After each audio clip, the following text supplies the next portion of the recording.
ನಾರಾಯಣಂ ನಿಖಿಲ ಪೂರ್ಣ ಗುಣೈಕದೇ ದೋಷಮತ್ಯತವೈಃ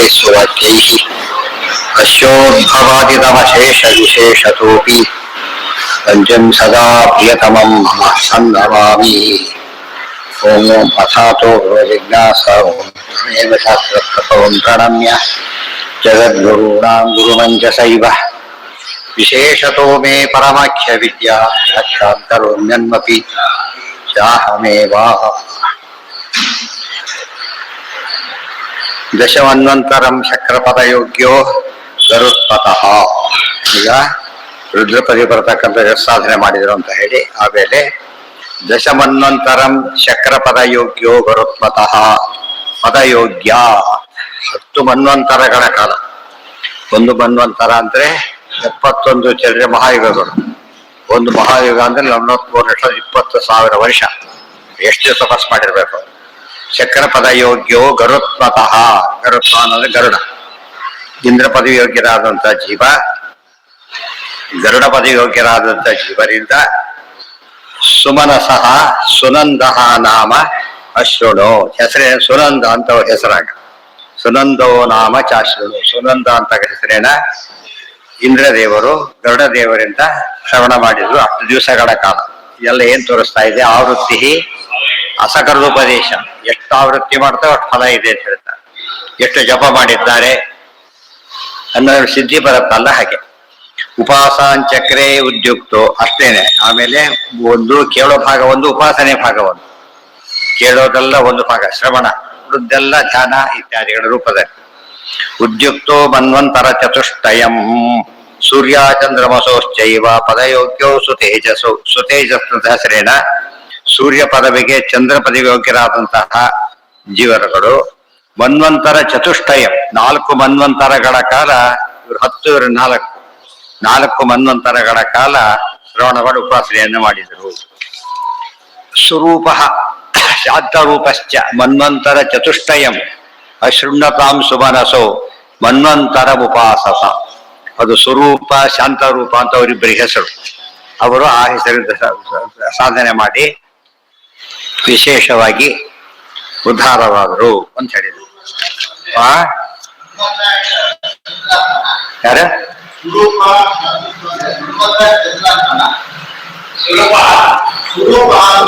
ಹೆಸರುಗಳು ಸ್ವರೂಪ ಮತ್ತು ಚಂದ್ರ. ಯಾರ್ಯವರಿಬ್ಬರು ಕೂಡ ಸೂರ್ಯ ಚಂದ್ರರ ಪದವಿ ಯೋಗ್ಯರಾದವರು, ಮಹಾ ತೇಜಸ್ವಿಗಳು.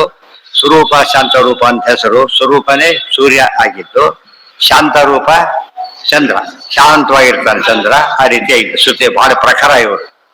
ಚತುಷ್ಟಯ ತತಃ ಪ್ರೋಕ್ತಾಸ್ತು ತೇ ಸರ್ವೇ. ಈ ಮಾಡಿ ಮನ್ವಂತರ ಉಪಾಸರು ಕೇಳಿದ್ದು ಅಷ್ಟು. ಉಪಾಸನೆ ಮಾಡಿದ್ದು ಒಂದು ಮನ್ವಂತರ ಕಾಲ.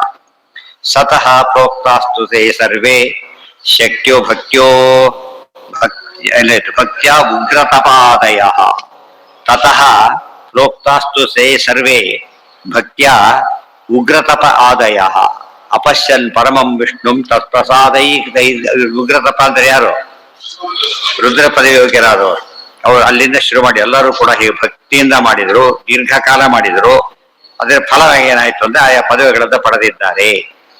ಇತ್ಯುಕ್ತಂ ವಿಷ್ಣು ಅಪಶ್ಯನ್ ಪರಮಂ ವಿಷ್ಣುಂ ತತ್ಪ್ರಸಾದ ಸದ. ದೇವರ ಅನುಗ್ರಹ ಪ್ರತಿ ಕ್ಷಣ ಏನ್ ಸಾಧನೆ ಮಾಡಿದ್ರು ಕೂಡ ದೇವರಿಗೆ ಪ್ರಿಯ ಆಗ್ಬೇಕು. ಎಲ್ಲೋ ಸಾಧನೆಗೆ ಅರ್ಥನೇ ಇಲ್ಲ. ಪ್ರಿಯ ಆಗ್ಬೇಕಾದ್ರೆ ಭಕ್ತಿಯಿಂದ ಮಾಡಿರ್ಬೇಕು. ಹೇಳಿದ ಕೆಲಸ ಮಾಡಿರ್ಬೇಕು. ಹೇಳಿದ ಕೆಲಸ ಮಾಡಬೇಕು, ಭಕ್ತಿಯಿಂದ ಮಾಡಬೇಕು, ಭಕ್ತಿಯಿಂದ ಒಪ್ಪಿಸ್ಬೇಕು.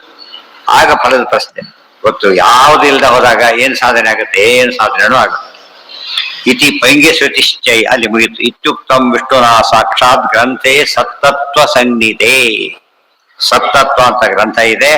ಅದರಲ್ಲಿ ಇದೆಲ್ಲ ವಿಷ್ಣು ಸಾಕ್ಷಾತ್ ವೇದವ್ಯಾಸ ದೇವರೇ ಹೇಳಿದ್ದಾರೆ. ಆತ್ಮೇತಿ ನಾಮ ಕಥಿತಂ ಸಾಕ್ಷಾತ್ ನಾರಾಯಣಶ್ಯಹಿ. ಇನ್ನು ದೇವರ ಅನೇಕ ಹೆಸರುಗಳಲ್ಲಿ ಆತ್ಮ ಅಂತ ಒಂದು ಹೆಸರಿದೆ. ಈ ಉಪಾಸನೆ ತಪ್ಪದೇ ಮಾಡ್ಬೇಕು. ಎಲ್ಲರೂ ಕೂಡ ಮಾಡ್ಬೇಕು. ಸತ್ ಚಿತ್ ಆನಂದ ಆತ್ಮ 4 ಮಿನಿಮಮ್ ಉಪಾಸನೆ. ಯಾರಿಗೆ? ಮನುಷ್ಯೋತ್ತವರಿಗೆ ವಿಹಿತವಾದದ್ದು. ಅದರಲ್ಲೂ ಕೂಡ 4 ಮಾಡಬೇಕು. ಮಾಡದೆ ಹೋದ್ರೆ ಒಂದಾದ್ರೂ ಮಾಡಬೇಕು. ಯಾವ ಕಾಲಕ್ಕೆ? ಅತ್ಯಂತ ಆಪತ್ಕಾಲ ಬಂದ್ರೆ, ಮನಸ್ಸು ಏಕಾಗ್ರತೆನೆ ಬರ್ತಾ ಇಲ್ಲ ಅಂತ ಹೇಳಿದ್ರೆ ಆತ್ಮ ಅಂತ ಮಾತ್ರ ಬರಿಬಾರ್ದು. ಆತ್ಮ ಅಂದ್ರೆ ಏನು? ಸ್ವಾಮಿ ಅಂತ. ದೇವರು ಸ್ವಾಮಿ ಆದ್ರೆ ನಾವೇನಾಗ್ತೇವೆ? ದಾಸ. ಅದಕ್ಕೆ ದಾಸೋಹಂ ಕೋಸಲೇಂದ್ರಸ್ಯ. ದಾಸೋಹಂ ಅಂತ ಉಪಾಸನೆ ಮಾಡಿದ್ರು ಹನುಮಂತ ದೇವರು ಅಂದ್ರು ಒಂದೇ, ಸ್ವಾತ್ಮ ಅಂತ ಉಪಾಸನೆ ಮಾಡಿದ್ರು ಅಂದ್ರೆ ಒಂದೇ. ಇದೆಲ್ಲ ನೆನಪಿರಬೇಕು. ಆತ್ಮ ಬ್ರಹ್ಮ ಮಹಾಂತಾರಃ ಪರಮೇಶಃ ಶುಚಿಶ್ರವಾಹ ವಿಷ್ಣುರ್ನಾರಾಯಣೋ ಅನಂತ ಇತಿ ಶ್ರೀಪತಿರೀರ್ಯತೆ. ಆತ್ಮ ಬ್ರಹ್ಮ ಮಹಾನ್ ತಾರಃ ಪರಮೇಶಃ ಶುಚಿಶ್ರವಾಹ ವಿಷ್ಣು ನಾರಾಯಣ ಅನಂತ ಇತಿ ಶ್ರೀಪತಿ. ಎಲ್ಲ ಶ್ರೀಪತಿ ಹೆಸರುಗಳು, ವಿಶೇಷ ಹೆಸರುಗಳು. ಇತಿ ಪೈಂಗಿಶ್ರುತಿಶ್ಚೈವ ತಥೈವ ಪರಮಶ್ರುತಿ. ಪೈಂಗಿಶ್ರುತಿನೂ ಹೇಗೆ ಹೇಳ್ತಾ ಇದೆ, ಪರಮಶ್ರುತಿನೂ ಹಾಗೆ ಹೇಳ್ತಾ ಇದೆ. ಹೌದು, ಮಿನಿಮಮ್ ಅದು. ಮಹರ್ಷಿ ಸುರೇಶ್ವರೈ ಸಚ್ಚಿದಾನಂದಾತ್ಮೇತಿ ಮಾನುಷೈ. ಆಮೇಲೆ ಸುರೇಶ್ವರೈ ಯಥಾಕ್ರಮಂ ಬಹುಗುಣೈ. ಸುರೇಶ್ವರ ಅಂದ್ರೆ ದೊಡ್ಡ ದೊಡ್ಡ ದೇವತೆಗಳೆಲ್ಲ ಹೆಚ್ಚೆಚ್ಚು ಬಿಡ್ತಾ ಹೋಗ್ತಾರೆ, ನಾಲ್ಕಲ್ಲ ಹೆಚ್ಚು ಉಪಾಸನೆ ಮಾಡ್ತಾರೆ. ಮಾನುಷೈ ವಾಪಸ್ ತಗೋಬೇಕು. ಸಚ್ಚಿದಾನಂದ ಆತ್ಮ ಐತಿ ಮಾನುಷೈ, ಇಲ್ಲಿ ಅನ್ವಯ. ಮಾನುಷೈರು ಮನುಷ್ಯೋತ್ತಮೈ ಅಂತ ಅರ್ಥ. ಆಮೇಲೆ ಸುರೇಶ್ವರೈ ದೊಡ್ಡ ದೊಡ್ಡ ದೇವತೆಗಳು ಹೆಚ್ಚೆಚ್ಚು ಗುಣ ಉಪಾಸನೆ ಮಾಡ್ತಾರೆ. ಹೆಚ್ಚೆಚ್ಚು ಗುಣಗಳನ್ನು ಕಂಪಲ್ಸರಿ ಯಾವ ಕಾಲಕ್ಕೂ ಬಿಡಬಾರದು. ಅದು ಅತಿ ಆಪತ್ ಕಾಲ ಬಂದಾಗ ಏನಂತ ಮಾಡಬಾರದು, ಉಳಿದ್ಬಿಟ್ಟು ಆತ್ಮ ಅಂತ ಒದ್ದಾದ್ರೂ ಮಾಡಬೇಕು, ಸ್ವಾಮಿ ಅಂತಾನೆ ಮಾಡಬೇಕು. ಆತ್ಮೇತಿ ನಾಮ ಕಥಿತಂ ಸಾಕ್ಷಾತ್ ನಾರಾಯಣಸ್ಯ ಹಿ. ಯಾತಕ್ಕೆ ಅರ್ಥ ಕೊಟ್ಟು ಅಂದ್ರೆ, ಆತ್ಮ ಅಂತ ಉಪಾಸನೆ ಮಾಡಬೇಕು ಅಂತ ಅಲ್ಲಿದ್ರೆ ಇವರೇ ತಿಳ್ಕೊಂಡಿದ್ದಾರೆ, ನಾನೇ ಆತ್ಮ ಆತ್ಮ ಪರಮಾತ್ಮ ಅಂತ ಉಪಾಸನೆ ತಿಳ್ಕೊಂಡ್ಬಿಡ್ತಾರೆ. ಅಲ್ಲ, ಸ್ವಾಮಿ ಅಂತ ಅರ್ಥ. ಅದಕ್ಕೆ ದೇವರ ಹೆಸರುಗಳಿವೆಲ್ಲ ಕೂಡ ಕೊಟೇಶನ್ ಯಾತಕ್ಕೆ ಕೊಟ್ಟು ಅಂದ್ರೆ ತಪ್ಪ ಅರ್ಥ ಬರೆದಿದ್ದಕ್ಕೆ ಸರಿ ಹೇಳಿ ಅದಕ್ಕೆ ಆಧಾರವನ್ನು ಕೊಟ್ಟು. ಅವ್ರ ಆಧಾರ ಯಾವುದಕ್ಕೂ ಕೊಡೋದಿಲ್ಲ. ಸಾಮಾನ್ಯವಾಗಿ ವ್ಯಾಖ್ಯಾನಕಾರ ಹೆಚ್ಚು ಜನಗಳು ಆಧಾರಗಳು ಕೊಡೋದಿಲ್ಲ, ಗೊತ್ತಾಯ್ತಾ. ಆ ಭಾಷ್ಯಕಾರರೇ ಸಾಮಾನ್ಯವಾಗಿ ಕೊಡೋದಿಲ್ಲ, ವ್ಯಾಖ್ಯಾನಕಾರ ಇನ್ನೂ ಕಡಿಮೆ, ಬರೀ ಆರ್ಗ್ಯುಮೆಂಟ್ಸ್ ಜಾಸ್ತಿ ಮಾಡ್ತಾ ಹೋಗ್ತಾರೆ, ಇದು ಕೊಡೋದಿಲ್ಲ. ನಮ್ಮಲ್ಲಿ ಮಾತ್ರ ಪದ್ಧತಿ ವಿಶೇಷವಾಗಿ ಆಧಾರ ಕೊಟ್ಟು ಹೇಳಿರ್ತಾರೆ, ಅದನ್ನ ಎಕ್ಸ್ಪೇರಿಮೆಂಟ್ ಮತ್ತೆ ಅದಕ್ಕೆ ಪೋಷಕಾಂಶಗಳನ್ನು ಕೊಡ್ತಾರೆ. ಇತಿ ಪೈಂಗಿಶ್ರುತಿಶ್ಚೈವ ತಥೈವ ಪರಮಶ್ರುತಿ. ಓಂ ಆತ್ಮ ಭಗವಾನ್ ವಿಷ್ಣು ಆತ್ಮ ಆನಂದ ಅಕ್ಷರ ಸ್ವರಾಟ್. ಆಮೇಲೆ ವಿಶ್ವತ್ರಾತ ನೃಸಿಂಹೋ ಅಜೋ ನಾರಾಯಣ ಉರುಕ್ರಮ ಅನಸೂಯ ತಥೈವಾತ್ರೆ ಜಜ್ಞೆ ಪುತ್ರಾನ್ ಅಕರ್ಷ್ಮಷ. ಆ ಶ್ರುತಿ ಹಿಂದೆಡಿದ್ದು ಪೈಂಗಿಶ್ರುತಿ, ಈ ಹೇಳೋದು ಪರಮಶ್ರುತಿ. ಇದರಲ್ಲಿ ಏನಿದೆ, ಓಂ ಆತ್ಮ ಭಗವಾನ್ ವಿಷ್ಣು ಆತ್ಮ ಆನಂದ ಅಕ್ಷರ ಸ್ವರಾಟ್ ವಿಚಿತ್ತೇನೆ ಬ್ರಹ್ಮೋದಯಾದಿಕವೇ ಗುಹ್ಯಂತ್ಯಂ ಸ್ವಂತದ ಎಂ ಸ್ವರಾಟ್. ಜನ್ಮಾದ್ಯಸ್ಯ ಯಥೋನ್ವಯರ್ಥೇಶ್ವ ವಿಘ್ನ ಸ್ವರಾಟ್. ಸ್ವರಾಟ್ ಒಂದು ಯಾರ ಹೆಸರದು? ಪರಮಾತ್ಮನ ವಿಶೇಷವಾದ ಹೆಸರದು. ವಿರಾಟ್ ಸ್ವರಾಟ್ ಅವೆಲ್ಲ ಭಾಗವತ ತಾತ್ಪರ್ಯ ಸೇರ್ಕೊಂಡು ಓದಬೇಕು. ವಿಶ್ವತ್ರಾತ ನೃಸಿಂಹ ಅಜಃ ನಾರಾಯಣ ಗುರುಕ್ರಮ ಇವಿಷ್ಟು ಕೂಡ ಈ ಶ್ರುತಿಯ ಬಂದ ಮಾತುಗಳು. ಇದು ಕಾಮನ್ ಆಗಿರೋದೇನು, ಆತ್ಮ ಅನ್ನೋ ಪದ ಬೇಕಾಗಿದೆ. ಆತ್ಮ ಅನ್ನೋ ಪದ ಭಗವದ್ವಾಚಕ ಹೊರತು ಜೀವಾತ್ಮ ಅಂತ ಅರ್ಥ ಮಾಡ್ಕೊಂಡು ನಾನೇ ಪರಮಾತ್ಮ ಅಂತ ಉಪಾಸನೆ ಮಾಡಬೇಕು ಅಂತ ಹೇಳಕ್ ಹೊರಟಿಲ್ಲ ಅಂತ ಹೇಳಿ. ವಿಶ್ವತ್ರಾತ ಅನಸೂಯ ಅರ್ಥ ಮಾಡ್ಕೊಳ್ಳಿ, ನಿಮ್ ಸಮಸ್ಯೆ ನಮಗೆಲ್ಲ ಗೊತ್ತಾಯ್ತಾ. ಪರೀಕ್ಷೆ ಇಷ್ಟು ಕೊಡಿಬೇಕು, ಎಷ್ಟು ಬೇರಿತೀರೋ ಎದ್ದೋಗ್ತೀರೋ ನಿಮ್ದು ಅಷ್ಟೇನೆ.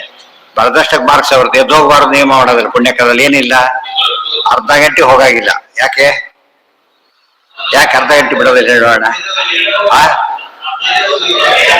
ಬೇರೆಯವರು ಅರ್ಧ ಗಂಟೆ ಒಳಗೆ ಬರ್ಬೋದು, ಅದ್ರ ಇವ್ರು ಹೇಳ್ಬಿಟ್ರೆ ಕಷ್ಟ ಅಂತೇಳಿ ಅರ್ಧ ಗಂಟೆ ಬಿಡೋದಿಲ್ಲ ಅಂತ ಹೇಳೋದು ಉಪಯೋಗ ಇಲ್ಲ. ಅದೇ ಬ್ಯಾಚ್ ಮಾಡಿದ್ದಾರೆ. ಯಾಕೆ ಅರ್ಧ ಗಂಟೆ? ಅದೇ ಕಾರಣ ಲೇಟ್ ಆಗಬಹುದು. ಬರಬೇಕು, ಲೇಟ್ ಅಲ್ಲ, ಲೇಟ್ ಆಗುತ್ತೆ. ಅವ್ರಿಗೊಂದು ಅವಕಾಶ ಕಳಿಸ್ಬೇಕು, ಅರ್ಧ ಗಂಟೆ ಕೊಟ್ಟಿರ್ತಾರೆ. ಅದಕ್ಕೆ ಅರ್ಧ ಗಂಟೆ ಅವರು ಬಿಡೋದಿಲ್ಲ ಅಷ್ಟೇ. ಉಳಿದಂತೆ ಕೊಡ್ತಾ ಹೋದ್ರು ಅರ್ಧ ಗಂಟೆ ಕೆಲವೊಂದು ಅರ್ಧ ಗಂಟೆ ಕಾಯ್ತಿರ್ತಾರೆ, ಆಗ್ದೆಲ್ಲ ಕೊಟ್ಟು ಹೋಗ್ಬಿಡ್ತಾರೆ. ಆದ್ರಿಂದ ಅದು ಕಂಪಲ್ಸರಿ ಅಲ್ಲ. ಯಾಕಂದ್ರೆ ಫೇರ್ ಆಗೋದು ಯಾರು ಬೇಡ ಅಂತಾರೆ, ಗೊತ್ತಾಯ್ತಾ. ಚೆನ್ನಾಗಿ ಬರೆಯೋ ಫುಲ್ ಅವಕಾಶ ಕೊಡ್ತಾರೆ. ಕೊನೆಗೆ ಒಬ್ಬನೇ ಕೂತಿದ್ರು ಕೂಡ 3 ವರ್ಷ ಕೂತಿದ್ರು, ಒಬ್ಬರೇ ಕೂತಿದ್ರು ಕೂಡ ಕೂತಿರ್ತಾರೆ.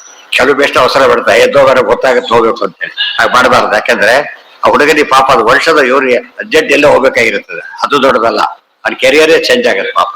ಅದಕ್ಕೆ ಅವಕಾಶ ಕೊಡ್ಬೇಕು ಯಾವಾಗ.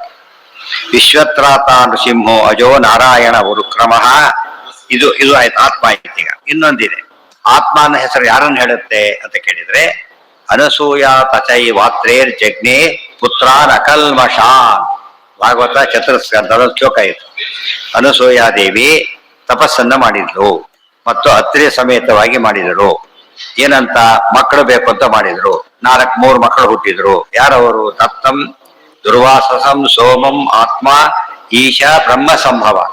ಹುಟ್ಟಿದ್ದು 3 ಮಕ್ಕಳು, ದತ್ತಾತ್ರೇಯ, ದುರ್ವಾಸರು ಮತ್ತು ಸೊಬ್ಬ ಚಂದ್ರ. 3 ಜನ ಹುಟ್ಟಿದ್ರು.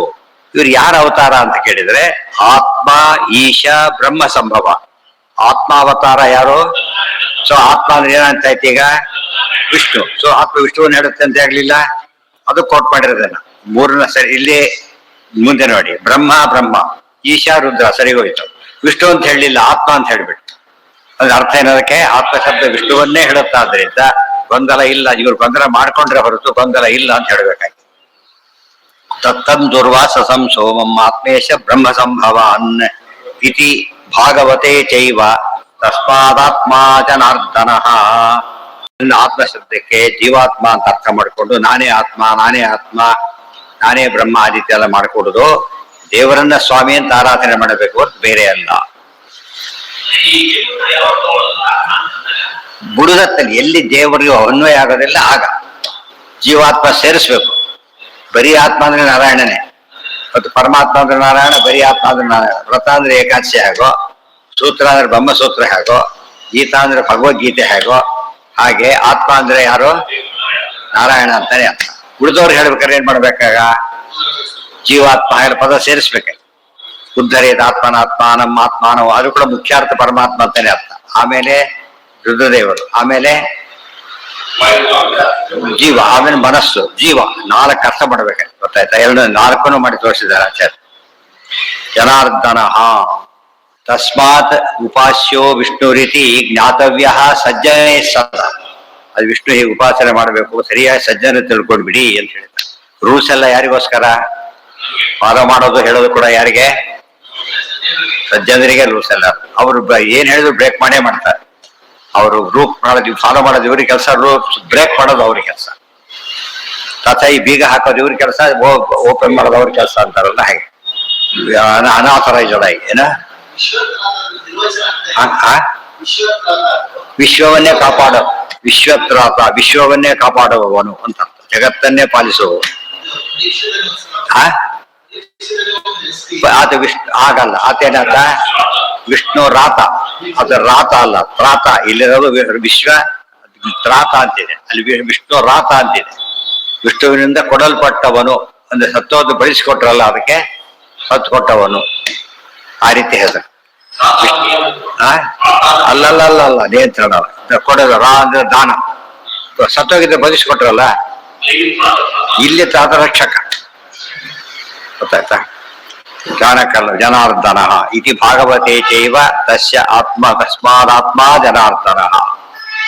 ತಸ್ಮಾದ್ ಉಪಾಸ್ಯೋ ವಿಷ್ಣು ರೀತಿ ಜ್ಞಾತವ್ಯ ಸಜ್ಜನೇ ಸದಾ. ಯಾವಾಗಲೂ ಆತ್ಮ ಅಂತ ಹೇಳ್ಬೇಕು. ಅಂತ್ಯಕಾಲದಲ್ಲಿ ಭಾರಿ ಆಪತ್ತಿರುತ್ತೆ, ಆದ್ರೂ ಕೂಡ ಏನಂತ ಧ್ಯಾನ ಮಾಡಬೇಕು?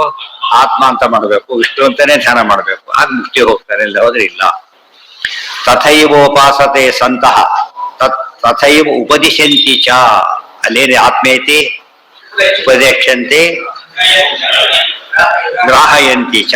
ಈ ರೀತಿಯಾಗಿ ಎಲ್ಲಾ ಜ್ಞಾನಿಗಳು ಮಾಡಿದ್ದಾರೆ ಮತ್ತು ಮಾಡಿಸಿದ್ದಾರೆ ಶಿಷ್ಯರ ಕೈ. ತಾವು ಹಾಗೆ ಮಾಡಿದ್ದಾರೆ, ಶಿಷ್ಯರ ಕೈಲೂ ಹಾಗೆ ಮಾಡಿಸಿದ್ದಾರೆ. ಅಂದ್ಮೇಲೆ ಏನಾಯ್ತು? ಅಲ್ಲಿಗೆ ಸ್ವಾಮಿತ್ವ ಉಪಾಸನೆ ಬಂತೆ ಹೊರತು ಅಲ್ಲಿ ಐಕ್ಯ ಉಪಾಸನೆ ಬಂದಿಲ್ಲ ಅಂತ ಅರ್ಥ. ತಥೈವೋಪಾಸತೆ ಸಂತಹ ತಥೈವೋಪದಿಶಂತಿ ಚ. ಅಸ್ಮತ್ ಆಮೇಲೆ ಆದಾನಾರ್ಥತ್ವಾದ ಆದಾನಾರ್ಥತಃ ಆದಾನಾರ್ಥತ್ವತಃ ಚ ಅಯಂ ಆತ್ಮಶಬ್ದ ಪತಿಂ ವದೇ. ಅದು ಆತ್ಮಶಬ್ದ ಪತಿ ಸ್ವಾಮಿ ಅಂತ ಹೇಳಿದ ಅರ್ಥ ಹೇಳ್ತಾ ಇದೆ. ಯಾಕೆ ಬಂತು ಸ್ವಾಮಿ ಪದ ಅಂದ್ರೆ ಆದಾನಾತ್ ಆತ್ಮ, ಆದಾನಾತ್ ಆತ್ಮ. ಇವನ್ ರೆಸ್ಪಾನ್ಸಿಬಲ್ ಸ್ವೀಕಾರ ಮಾಡ್ತಾರೆ ಫುಲ್ ಆಗಿ. ನಮ್ಮ ಸ್ಟೂಡೆಂಟು, ನಮ್ಮ ಕೆಲಸಗಾರ ಅಂತ ಹೇಗೆ ಹೋಗ್ತಾರ, ನನ್ನ ಭಕ್ತ ಅಂತ ಪರಮಾತ್ಮ ಏನ್ ಮಾಡ್ತಾನೆ? ಸ್ವೀಕಾರ ಮಾಡ್ತಾನೆ. ಅದಕ್ಕೆ ದೇವರಿಗೆ ಆತ್ಮ ಅನ್ನೋದು ಸ್ವೀಕಾರ ಮಾಡುವವನೇ ಅಂತ ಅರ್ಥ ಬಂದಾಗ ಸ್ವಾಮಿ ಸ್ವಾಮಿ ಅಂತ ಯಾಕೆ ಹೋಗ್ತಾರೆ? ಪ್ರೊಟೆಕ್ಟ್ ಮಾಡ್ಬೇಕು. ಸಂಬಂಧಪಟ್ಟವರು ಸ್ವಾಮಿ, ಉಳಿದವರಲ್ಲ. ಸ್ವಾಮಿ ಅಂದ್ರೆ ಏನೋ ಅಧಿಪತಿ ಅಂತ ಅರ್ಥ. ಕರ್ತವ್ಯಂ ಸರ್ವದೈವ ಸ್ವಾಮಿ ಮೇ ವಿಷ್ಣುರಿತ್ತೇವ ಅರ್ಥ ಬರೋದು. ಸ್ವಾಮಿ ಅಂತ ಅರ್ಥ ಆಯ್ತಾಗ ಆತ್ಮಶಬ್ದಕ್ಕೆ ಏನಂತ ಅರ್ಥ ಆಯ್ತು? ಸ್ವಾಮಿ ಅಂತ ಆಯ್ತು. ವಿಷ್ಣುರಿತ್ತೇವ ನಿತ್ಯ ನಿತ್ಯಂ ನಿತ್ಯ ದೋಷ ಅಲ್ಲ, ನಿತ್ಯದ ಉಪಾಸ್ಯ ಮಂಜಸ, ನಿತ್ಯದ ಉಪಾಸ್ಯ, ನಿತ್ಯದ ಯಾಕೆ ನಿತ್ಯನೂ ಮಾಡ್ತಿದ್ರೆ ಅಂತ್ಯಕಾಲ ಸ್ಮರಣೆ ಬರುತ್ತೆ. ತುಂಬಾ ಸತ್ತು ಹೋದ್ರೆ ಪರೀಕ್ಷೆ ಜ್ಞಾಪಕ ಬರುತ್ತಲ್ಲ, ಒಂದ್ಸತಿ ಹೋದ್ರೆ ಜ್ಞಾಪಕ ಬರೋದಿಲ್ಲ. ಅದು ತುಂಬಾ ಸತಿ ಮಾಡ್ಬೇಕಾದ್ರೆ ಯಾವ್ದು ಬಹಳ ಮುಖ್ಯ ಉಪಾಸನೆ ರಿಪೀಟ್ ಮಾಡ್ಬೇಕು. ವಿಶೇಷಾತ್ ಆಮೇಲೆ ಸ್ವಾಮಿ ವಿಷ್ಣು ರೀತಿ ಧ್ಯಾನಂ ವಿಶೇಷಣ ವಿಶೇಷ್ಯತಃ ಕರ್ತವ್ಯಂ ಸರ್ವದೈವ ಸರ್ವಥಾ ಏವ ಏತತ್ನ ಕಥಂಚನ ವಿಸ್ಮರೇತಿಥಿ ಸತ್ತತ್ವವಚನಂ. ಅದಕ್ಕೆ ಅದೇ ಹೇಳಿಬಿಟ್ಟಿದೆ. ಆತ್ಮ ಅಂತ ಹೇಳಿದ ಉಪನಿಷತ್ತೆ ಸ್ವಾಮಿ ವಿಷ್ಣು ಅಂತಾನೆ ಉಪಾಸನೆ ಮಾಡಬೇಕು. ಕಥಂಚನ ವಿಸ್ಮರೇ ಎಂದು ಇದನ್ನು ಬರೀಲಿಕ್ಕೆ ಹೋಗ್ಕೊಡುದು. ಕರ್ತವ್ಯಂ ಸರ್ವಥಾ ಏತನ್ನ ಕಥಂಚನ ವಿಸ್ಮರೇ ಇತಿ ಸತ್ತತ್ವವಚನಂ ಷಾಡ್ಗುಣ್ಯವಚನಂ ಪರಂ. ಇನ್ನು ಷಾಡ್ಗುಣ್ಯ ಅಂತ ಗ್ರಂಥ, ಅದರಲ್ಲಿ ಹೀಗೆ ಹೇಳ್ತಾರೆ, ಮಮ ಸ್ವಾಮಿ ಹರಿರ್ ನಿತ್ಯಂ ಸರ್ವಸ್ಯ ಪತಿರೇವಚ. ಹೇಗೆ ಉಪಯೋಗಿಸುವ ಪದ ಅಂದ್ರೆ ಆತ್ಮ ಶಬ್ದದ ಉಪಾಸನೆ ಎರಡು ಉಪಯೋಗ ಇದೆ. ಮಮ ಸ್ವಾಮಿ ಹರಿರ್ ನಿತ್ಯಂ, ನನ್ನ ಸ್ವಾಮಿ ಹರಿ. ಅದಕ್ಕೆ ದಾಸೋಹಂ ಕೋಸಲೇಂದ್ರಸ್ಯ, ಕೋಸಲೇಂದ್ರ ಹರಿ. ಇದು ಸ್ವಾಮಿ ಶಬ್ದಕ್ಕೆ ಅರ್ಥ ಆಯ್ತು, ರಾಮ ಅಂದ್ರೆ ಆತ್ಮ ಅಂತಾನು ಅರ್ಥ ಆಯ್ತು. ಇತಿ ಮಮ ಸ್ವಾಮಿ ಹರಿರ್ ನಿತ್ಯಂ ಸರ್ವಸ್ಯ ಪತಿರೇವಚ. ನಮ್ಮ ಸ್ವಾಮಿ ಹರಿ ನಿತ್ಯದಲ್ಲೂ ಎಲ್ಲರಿಗೂ ಸ್ವಾಮಿಯಾಗಿದ್ದಾನೆ, ಎಲ್ಲರಿಗೂ ಸ್ವಾಮಿಯಾಗಿದ್ದಾನೆ ಅಂತ ಕೇಳೋರು ಉಪದೇಶ ಮಾಡಬೇಕಾದ್ರೆ ಹಾಗೆ ಮಾಡಬೇಕು. ಉಪಾಸನೆ ಉಪದೇಶ ಬೇರೆ, ಉಪಾಸನೆ ಬೇರೆ. ಉಪಾಸನೆ ತಾನು ಮಾಡೋದು, ಉಪದೇಶ ಇನ್ನೊಬ್ಬರಿಗೆ ಮಾಡ್ಲಿಕ್ಕೆ ಹೇಳೋದು. ಬರೀ ಉಪದೇಶ ಮಾಡಿದ್ರೆ ಉಪಯೋಗ ಇಲ್ಲ, ಉಪಾಸನೆ ಮಾಡಿ ಉಪದೇಶ ಮಾಡೋದು. ಹಾಗಿರುತ್ತೆ. ಇತಿ ಧ್ಯೇಯ ಸರ್ವದೈವ ಭಗವಾನ್ ವಿಷ್ಣುರವ್ಯಯ. ಈ ಸದಾಕಾಲ ಹೀಗೆ ಧ್ಯಾನ ಮಾಡಬೇಕು ಅಂತ ಹೇಳಿದರೆ, ಇಲ್ಲೂ ಜ್ಞಾನ ದೇವರಂತ ಉಪಾಸನೆ ಮಾಡಬಾರದು, ಸ್ವಾಮಿ ದೇವರಂತಾನೆ ಮಾಡಬೇಕು. ಅನಂತರ ಗತಿ ಕೊಡೋದು ಏನಂತ ಗತಿ ಬರುತ್ತೆ? ಸ್ವಾಮಿಯಾಗಿ ಪರಮಾತ್ಮ ಇರ್ತಾನೆ ಮುಂದೆ ಕೂಡ. ಮುಕ್ತಿಯಲ್ಲೂ ಮುಕ್ತಾನಾಂ ಪರಮಾಗತಿ ವಿಷ್ಣು ಸಹಸ್ರನಾಮಕ್ಕೆ ಮ್ಯಾಚ್ ಆಗ್ತದೆ. ಮುಕ್ತರಿಗೂ ಪರಮಗತಿ ಪರಮಾತ್ಮ ಅಂತ ಹೇಳಿ, ಮುಕ್ತರಿಗೆ ಐಕ್ಯ ಇದ್ರೆ ಪರಮಗತಿ ಅಂತ ಯಾಕೆ ಹೇಳಬೇಕು? ಮುಕ್ತಾನ ಬಹುವಚನ ಇದೆ, ಮುಕ್ತರು ತುಂಬಾ ಜನ ಇದ್ದಾರೆ, ಐಕ್ಯ ಹೊಂದಿಲ್ಲ ಅಂತ ಆಗ್ಲಿಲ್ಲ. ಪರಮಾಗತಿ ಅಂತ ಹೇಳಿದ್ರೆ ತಾರತಮ್ಯ ಬರಲಿಲ್ಲ. ಇದೆಲ್ಲ ನೋಡಿದ್ರೆ ವಿಷ್ಣು ಸಹಸ್ರನಾಮ ಪೂರ್ತಿ ಬ್ರಹ್ಮಸೂತ್ರದ ಅರ್ಥ ಅದು. ಸರಿಯ ಪ್ರತಿಪದವಲ್ಲೂ ಇದು. ಹೇಗೆ ಗೀತಾ ಉಪದೇಶ ರೂಪವಾದ ಬ್ರಹ್ಮಸೂತ್ರ ಅರ್ಥ, ಬ್ರಹ್ಮಸೂತ್ರ ನಿರ್ಣಯ ರೂಪವಾದಂತಹ ಬ್ರಹ್ಮಸೂತ್ರ, ವಿಷ್ಣು ಸಹಸ್ರ ಸ್ತೋತ್ರ ರೂಪವಾದ ಬ್ರಹ್ಮಸೂತ್ರ. ಈಗ ಎಲ್ಲದ ಕಡೆಯೂ ಬ್ರಹ್ಮಸೂತ್ರವನ್ನೇ ಧ್ಯಾನ ಮಾಡಬೇಕು. ಆ ಬ್ರಹ್ಮಸೂತ್ರದಲ್ಲಿ ಆತ್ಮ ಶಬ್ದದ ಬಗ್ಗೆ ಹೇಳ್ತಾ ಆತ್ಮ ಅಂತಾನೆ ಉಪಾಸನೆ ಮಾಡಬೇಕು, ಶಿಷ್ಯರ ಕೈ ಮಾಡಿಸ್ಬೇಕು ಅಂತ ಹೇಳ್ತಾ. ಅದಕ್ಕೆ ರಾಯನ ಹೇಳಿದ್ರು, ಕರಿಷ್ಯೆ ಕಾರಯಿಷ್ಯೆ, ನಾನು ಮಾಡ್ತೇನೆ ಶಿಷ್ಯರ ಕೈನೂ ಮಾಡಿಸ್ತೇನೆ. ಇದು ವ್ರತ. ಇದು ಶಿಷ್ಯರು ಯಾರೂ ಇಲ್ಲ ಅಂತ ತಿಳ್ಕೊಬಾರ್ದು. ಬರೀ ಚಿಕ್ಕವರೆಲ್ಲ ಶಿಷ್ಯರೇ. ಮನೆಯಲ್ಲಿ ಯಾರೇ ಇದ್ರು ಕೂಡ ತಂಗಿ ತಮ್ಮ ಎಲ್ಲರೂ ಏನವರು ಅವ್ರ ಮೇಲೆ ಹೇಳೋ ರೈಟ್ ಇದೆ ಇವರಿಗೆ. ಕಂಡವ್ರೆ ಯಾಕೆ ಕೇಳ್ತಾರೆ? ಇವ್ರ ಮೇಲೆ ಹೇಳಿದ್ರೆ ಕೇಳ್ತಾರೆ. ಆ ಬಸ್ ಕಂಡಕ್ಟರ್ ಮಾತ್ರ ಆ ಬಸ್ಸಲ್ಲಿ ಕೂತಾರೆ ಕೇಳ್ತಾರೆ, ಓದೋರು ಕೇಳೋದಿಲ್ಲ. ಆ ರೀತಿಯಲ್ಲಿ ಅವ್ರು ಅಷ್ಟೊತ್ತಿದ್ದಾರಲ್ಲ ಸಾಕು. ಒಂದು ಸಂಸಾರ ಅಂತ ಯಾವ್ದು ಗೃಹಸ್ಥಾಶ್ರಮ ಶ್ರೇಷ್ಠ ಅಂತ ಕರೆದ್ರು ಅಂತ ಒಂದು ಕಾರಣ ಇದೆ. ಏನ್ ಕಾರಣ ಇದೆ? ಗೃಹಸ್ಥಾಶ್ರಮಕ್ಕೆ ಬ್ರಹ್ಮಚಾರಿ ಅಡಿಗೆ ಮಾಡ್ಕೊಂಡಾಗಿಲ್ಲ, ಅವ್ರನ್ನ ಸಾಕ್ಬೇಕು. ಯತಿಗಳು ಅವ್ರನ್ನ ಸಾಕ್ಬೇಕು. ಮಾನವರು ಊರಲ್ಲೇ ಇಲ್ಲ, ಆದ್ರಿಂದ ಇವ್ರೊಬ್ಬರೇ ಇರೋದು. ಗೃಹಸ್ಥರ ಮನೆ ಇನ್ಯಾರ ಮನೆಗೆ ಹೋಗ್ಬೇಕೀಗ? ಆದ್ರಿಂದ ಗೃಹಸ್ಥ ವ್ರತ ದೊಡ್ಡ ಪುಣ್ಯ ಇದೆ. ಬುಡದ ಆಶ್ರಮಗಳನ್ನೆಲ್ಲ ಕೂಡ ಏನ್ ಮಾಡ್ತಾನೆ? ರಕ್ಷೆ ಮಾಡೋ ಜವಾಬ್ದಾರಿ ಹೊತ್ತಿದ್ದಾನ. ಆದ್ರಿಂದಾಗಿನೇ ಗೃಹಸ್ಥಾಶ್ರಮ ಭಾರಿ ಶ್ರೇಷ್ಠ ಅಂತ ಕೊಂಡಾಡಿ. ಇದು ಒಂದು ಮುಖ. ಇನ್ನೊಂದು ಮುಖ ಏನು? ಗೃಹಸ್ಥಾಶ್ರಮಕ್ಕೆ ಒಂದು ಆಫೀಸ್, ಅದು ಆಚಾರ್ಯ ಮಾಡಿಸೋ ಚಾನ್ಸ್ ಈತನಿಗಿದೆ. ವ್ಯತ್ಯಾಸ ಶಿಷ್ಯರು ಮಾತ್ರ ಇದ್ದಾರೆ, ಮಕ್ಕಳಿಲ್ಲ ಅಲ್ಲಿ. ಗೊತ್ತಾಯ್ತಾ? ಮಕ್ಕಳಾಗಿದ್ರು ಈ ಮಕ್ಕಳದ್ದು ಈ ಕರೆಯ ಸಂಬಂಧ ಇಲ್ಲ ಅವರಿಗೆ. ಇವ್ರಿಗೆ ಹಾಗಲ್ಲ, ಎಷ್ಟು ಜನ ಇದ್ದಾರೆ. ಅದಕ್ಕೆ ಹೆಚ್ಚು ಜನ ಮಕ್ಕಳಿದ್ದಷ್ಟು ಕೂಡ ಏನಾಯ್ತು, ಅಲ್ಲಿಗೆ ದೊಡ್ಡ ಆಫೀಸ್ ಆದಾಗ ಅವ್ರ ಕೈಲಿ ಏನ್ ಕೆಲಸ ಮಾಡಿಸ್ಬೋದು? ಈ ಕಂಡವ್ರಿಗೆ ಅವರೇ ಮಾಡೋದು. ಅದಕ್ಕೆ ಪಿತೃಕವೆಲ್ಲ ಬಂತಾವೆ. ಆ ರೀತಿ ಬಂದಿದ್ದರಿಂದ ತಂದೆ ಗುರುಗಳು ಆಗ್ತಾರೆ, ತಂದೆ ತಾಯಿನೂ ಆಗ್ತಾರೆ. ಅದರಿಂದ ಒಳ್ಳೆ ವಂಶ ಅಂತ ಹೆಸರಾಯ್ತ. ಆ ರೀತಿ ಬೆಳೆದು ಬಂದಾಗ ವಂಶ ಅಂತ ಕರೀತಾರೆ. ಇದು ವಂಶ ಆಗೋದಿಲ್ಲ. ಅದನ್ನೆಲ್ಲ ತಿಳ್ಕೊಂಡ ಗೃಹಸ್ಥಾಶ್ರಮಕ್ಕೆ ಜವಾಬ್ದಾರಿ ಇದೆ. ಅದನ್ನ ಸರಿಯಾಗಿ ಪಾಲನೆ ಮಾಡಿದಕ್ಕೆ ಕರಿಷ್ಯೆ ಕಾರಯಿಷ್ಯೆ ಅಂತ ಹೇಳಿ ರಾಯರು ಹೇಳ್ಬೇಕಾದ್ರು ಕೂಡ ಅವ್ರು ಬರೆದಿದ್ದು ಯತಿಗಳಾದ್ಮೇಲೆ ಬರೆದಿದ್ದ, ಪೂರ್ವಾಶ್ರಮದಲ್ಲಿ ಬರೆದಿದ್ದಲ್ಲ. ತಾಪ ಸಂಕಲ್ಪ ಗದ್ಯ ಅಲ್ಲಿ ಹೇಳ್ತಾರೆ, ನನ್ನ ಮದಾಜ್ಞಾಕಾರಿಭಿ, ಯಾರು ನನ್ನ ಮಾತನ್ನು ಕೇಳ್ತಾರೋ ಅಥವಾ ಯಾರಿಗೆ ನಾನು ಹೇಳಬೇಕಾಗಿದೆ ಅವ್ರಿಗೆ ಹೇಳ್ತಾ ಇದ್ದೇನೆ. ಆಕಾಶದ ಪಾಠ ಅವ್ರದ್ದು ಅಭ್ಯಾಸ ತಾನೇ ಮಾಡಬೇಕು. ಅದು ನನ್ನ ಆಜ್ಞಾಕಾರಿಗಳವರೆಲ್ಲ ಕೂಡ ಆಜ್ಞಾನುವರ್ತಿಗಳು. ಆಫೀಸ್ನಲ್ಲಿ ಲೋಯರ್ಸ್ ಎಲ್ಲ ಏನಾಗ್ತಾರೆ, ಅವರು ಮಾತು ಕೇಳುವ ಬೇರೆ ದಾರಿ ಇಲ್ಲ. ಮತ್ತೆ ದೇಹ ಸಂಬಂಧಿ ವಿದ್ಯಾ ಸಂಬಂಧಿ. ದೇಹ ಸಂಬಂಧಿಗಳು ಅಂದ್ರೆ ಮಕ್ಕಳು ಮೊಮ್ಮಕ್ಕಳೆಲ್ಲ ಕೂಡ ವಿದ್ಯಾ ಶಿಷ್ಯರು ಅವ್ರಿಗೂ ಮಾಡಿಸ್ತೇನೆ ಅಂತ ಹೇಳಿ. ಇದು ಎಲ್ಲರೂ ತಿಳ್ಕೊಬೇಕಾಗ್ತದೆ. ರಾಯರ ಮಾತು ಹೇಳಿದ್ದಷ್ಟು ಎಷ್ಟೊಂದು ಕೈಲಿ ಮಾಡಿಸ್ತಿದ್ದಾರೆ, ಆಶ್ಚರ್ಯ. ಬಹುಶಃ ರಾಯರ ಚರಮ ಶ್ಲೋಕ ಹಿಡದೆ ಊಟ ಮಾಡೋದು ಯಾವ ಮಠದಲ್ಲೂ ಇಲ್ಲ, ಬಹಳ ಆಶ್ಚರ್ಯ. ಎಲ್ಲರ ಮನೆಯಲ್ಲೂ ಕೂಡ ಮಾತು ಬರುತ್ತೆ. ಎಷ್ಟು ಅವ್ರು ಸಂಕಲ್ಪ ಮಾಡಿದ್ರು, ಎಷ್ಟು ಪ್ರಾಮಾಣಿಕ ಮಾಡಿದ್ರು ಅಂದ್ರೆ ನಡೆಸ್ತಾ ಇದ್ರು, ಇವತ್ತಿಗೂ ನಡೆಸ್ತಾ ಇದ್ರು. ಆ ರೀತಿ ನಡೆಸ್ಲಿಕ್ಕೆ ಮಕ್ಕಳೇ ಕೇಳೋದಿಲ್ಲ, ಮೊಮ್ಮಕ್ಕಳ ಕಾಲಕ್ಕೆ ಹೋಗೇ ಬಿಡ್ತದೆ ಸಾಮಾನ್ಯ. ಅಂತ ಪುಸ್ತಕ ಇದ್ರೆ ಮನೆಯಲ್ಲಿ ಬಿಸಾಕಿ ಬಿಡ್ತಾರೆ ಅಂತ ಜನ ಇರ್ತಾರೆ. ಇಡೀ ಅವ್ರು ಎಷ್ಟೋ ಜನ ಅವ್ರ ವಂಶವರೇ ಮಠಾಧೀಶರಾಗಿರೋದು, ಪೀಠಾಧೀಶರಾಗಿದ್ದು ಆಗಿದೆ. ಸಂಕಲ್ಪ ಮಾಡಿದ್ರು ಆಗ್ಬೇಕು ಅವ್ರು. ಇದು ದೊಡ್ಡ ಇದು ಅಂದ್ರೆ ಸಾಧನೆ. ಅದಕ್ಕೆ ಅವ್ರಿಗೆ ಅಷ್ಟು ಮಹತ್ವ ಬಂತು. ಅವ್ರು ಇವತ್ತು ಮಾಡಿಸ್ತಾ ಇದ್ದಾರೆ, ಪುಣ್ಯ ಜಾಸ್ತಿ ಆಗ್ತಾರೆ ಹೋಗ್ತಾ ಇದೆ. ಬರ್ತಾ ಮಾಡಿಸಿದ್ದು ಆ ಪುಣ್ಯ ಮತ್ತೆ ಅವ್ರಿಗೆ ಕ್ರೆಡಿಟ್ ಆಗ್ಬೇಕಲ್ಲ, ಮಾಡಿಸ್ತಾರ ಅವರೇ ತಾನೆ. ರಾಯರ ದೊಡ್ಡ ಪವಾಡ, ಬಹಳ ಆಶ್ಚರ್ಯ ಆಗತ್ತೆ. ಒಬ್ಬ ಎಲ್ಲರೂ ಕಾಂಟ್ರವರ್ಸಿ ಇಲ್ಲದೆ ಪೂಜಿತರಾಗೋರು ಇಬ್ರು, ಹನುಮಂತ ದೇವರು ಅಲ್ಲಿ ಇಲ್ಲಿ, ಇವ್ರ ಮೇಲೆ ಹನುಮಂತ ಇದ್ದೇ ಇರ್ತಾರ. ಆದ್ರಿಂದ ಎಲ್ಲ ಕಾಲಕ್ಕೂ ನೋಡ್ಬೇಕು. ಇದು ರಾಯರ ದೊಡ್ಡ ಸಾಧನೆ, ಅದನ್ನ ಮರಿಬಾರದು. ಯಾವಾಗ ಸರಿಯಾಗಿ ಅರ್ಥ ಮಾಡ್ಕೊಂಡ್ರೆ ಏನ್ ಸಾಧಿ, ಏನ್ ನಡೆಸಿದ್ದಾರೆ, ಏನ್ ಹೇಳಿದ್ದಾರೆ, ಏನ್ ಮಾಡ್ಬೇಕು ಅಂತ ಎಲ್ಲೂ ಕಾಂಪ್ರಮೈಸ್ ಮಾಡ್ಕೊಂಡಾರಲ್ಲ. ಮತ್ತೆ ಕೆಲವು ಪಾಪ್ಯುಲಿಸ್ಟ್ ಅಂಟಿಗೆ ಏನ್ ಮಾಡ್ತಾರೆ, ಮಾಡ್ಕೊಂಡ್ಬಿಡ್ತಾರೆ, ಕಾಂಪ್ರಮೈಸ್ ಮಾಡ್ಕೊಂಡ್ಬಿಡ್ತಾರೆ. ಯಾಕಂದ್ರೆ ಹೆಸರು ಕೆಟ್ಟ ಹೋಗುತ್ತೆ ಅಂತ. ಅದು ಒಂದು ರೀತಿ ಕಾಂಪ್ರಮೈಸ್ ಮಾಡ್ಕೊಳ್ಳೆ. ಇದು ದೊಡ್ಡ ಸಾಹಸ. ಮತನ್ ಚೇಂಜ್ ಮಾಡ್ಲಿಲ್ಲ, ಎಷ್ಟೋ ಜನ ಬೆಲ್ಲ ಡೈವರ್ಟ್ ಆಗ್ಬಿಡ್ತಾರೆ.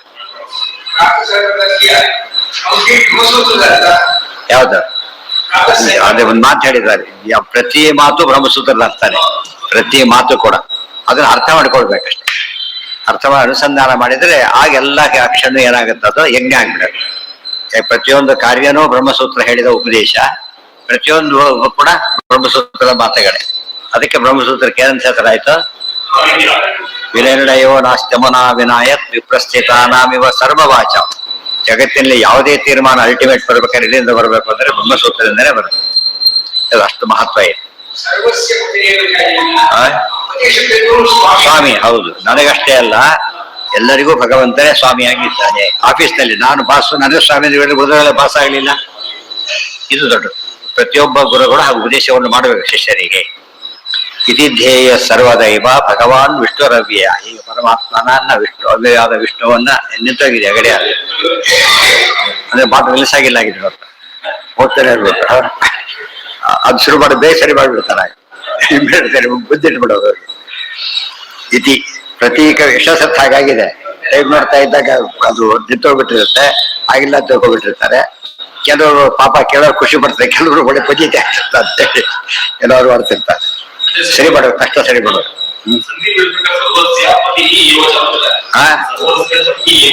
ಸರ್ವಸ್ಯ ಪತಿ ಏವ ಚ. ಏವ ಬೇರೆ, ಚ ಬೇರೆ, ಪತಿ ಬೇರೆ, ಸರ್ವಸ್ಯ ಬೇರೆ. ಸರ್ವರಿಗೂ ಸರ್ವಸ್ಯ ಏಕವಚನ ತಗೊಂಡ, ಕಲೆಕ್ಟಿವ್ ಸಿಂಗಲ್. ಎಲ್ಲರೂ ಪಬ್ಲಿಕ್ ಅಂದ್ರೆ ಏನು, ಸಿಂಗಲ್ ಹೊರಡು, ಪಬ್ಲಿಕ್ಸ್ ಅನ್ನೋದಿಲ್ಲ, ಪಬ್ಲಿಕ್ ಜನಕೋಪ್ಲೆ ಕಲೆಕ್ಟಿವ್. ಇತಿ ಧ್ಯೇಯ ಸರ್ವದೈವ ಭಗವಾನ್ ವಿಷ್ಣುರವ್ಯ. ಒಂದೊಂದು ಅಧಿಕರಣದಲ್ಲೂ ಮೆಸೇಜ್ ಇರುತ್ತೆ. ಪ್ರತಿಯೊಂದು ಅಧಿಕರಣದಲ್ಲೂ ಕೂಡ 564 ಸೂತ್ರಗಳದ್ದು, ಪ್ರತಿ ಸೂತ್ರದಲ್ಲೂ ದೊಡ್ಡ ಮೆಸೇಜ್ ಇರುತ್ತೆ. ಅನುಷ್ಠಾನ ತರದೇ ದೊಡ್ಡ ಸಾಧನೆ. ಇತಿ ಧ್ಯೇಯ ಸರ್ವದೈವ ಭಗವಾನ್ ವಿಷ್ಣುರವ್ಯ. ಸರ್ವದ ಅಂತ ಹೇಳಿದ್ರಿಂದ ಇದು ಎಕ್ಸೆಪ್ಷನ್ನೇ ಇಲ್ಲ, ದೇಶತಾ ಇಲ್ಲ, ಕಾಲತಾ ಇಲ್ಲ. ಒಂದು ಕಾಲಕ್ಕೆ ಮಾಡ್ತಿದ್ರು, ಈಗ ಚೇಂಜ್ ಮಾಡಿದ್ರು ಅಲ್ಲ. ಉಪಾಸನೆ ಫಾರ್ ಎವರ್, ಅನಾದಿ ಕಾಲದಿಂದ ಅನಂತ ಕಾಲದವರೆಗೂ ಕೂಡ ಉಪಾಸನೆ ಹೀಗೆ ಮಾಡ್ಬೇಕೆ ಹೊರತು ಯಾವ ಇದಿಲ್ಲದೆ ಔಟ್ ಆಫ್ ಸಿಲೆಬಸ್ ಅಂತ ಹೇಳಿ ಕಾಲ ಬರದೇ ಇಲ್ಲ. ಮೇನ್ ಸಿಲೆಬಸ್ ಅದು, ಅಲ್ಲಿಗೆ ಮುಗೀತು. ನ ಪ್ರತೀಕಾಧಿಕರಣಂ, ಮುಂದೆ ನ ಪ್ರತೀಕಾಧಿಕರಣಂ. ನಾಳೆ ದಿವಸ ಪ್ರತೀಕದಲ್ಲಿ ಪೂಜೆ ಮಾಡ್ತಾರೆ. ತುಂಬಾ ಜನ ಪ್ರಶ್ನೆ ಉತ್ತರ ಇದೆ, ಪ್ರತಿಮೆಯಲ್ಲಿ ದೇವರಿದ್ದಾನಂತ ಪ್ರಶ್ನೆ, ಪ್ರತಿಮೆಯಲ್ಲಿ ದೇವರಿದ್ದಾನೋ ಅಂತ ಪ್ರಶ್ನೆ. ತುಂಬಾ ಜನ ಉತ್ತರ ಪ್ರತಿಮೆ ಪೂಜೆ ಮಾಡಬಾರದು ಅಂತ ಕೆಲವರು ವಾದ. ಈಗ ದೇವ್ರ ಲಿಮಿಟ್ ಮಾಡಿದಾಗತ್ತೆ ನಾವು, ಅದರಿಂದ ಪ್ರತಿಮೆ ಪೂಜೆ ಮಾಡಕೂಡದು ಒಂದು ವಾದ. ಇನ್ನೊಂದು ಪ್ರತಿಮಾ ಪೂಜೆನೇ ಮಾಡಬೇಕು ಅಂತ ಇನ್ನೊಂದು ವಾದ.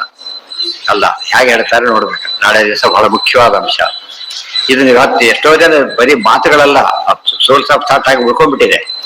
ನಾವು ದೇವ್ರ ಪೂಜೆ ಮಾಡೋದಿಲ್ಲ, ಪ್ರತಿಮೆ ಇಟ್ಕೊಳ್ಳೋದಿಲ್ಲ, ಪರಮಾತ್ಮ ಪ್ರತಿಮೆ ಇಟ್ಕೊಂಡ್ರೆ ಅವಮಾನ ಮಾಡಿದಾಗ ಆಗುತ್ತೆ, ಜನಕ್ಕೂ ಜೀವ ಐಶ್ವರ್ಯ ಏಕೆ ಹಿಡಿದಾಗ ಆಗುತ್ತೆ, ಏನೇನೋ ವಾದಗಳಿವೆ. ಹೇಗೆ ಅರ್ಥ ಮಾಡ್ಕೋಬೇಕು ಹೇಳ್ತಾರೆ.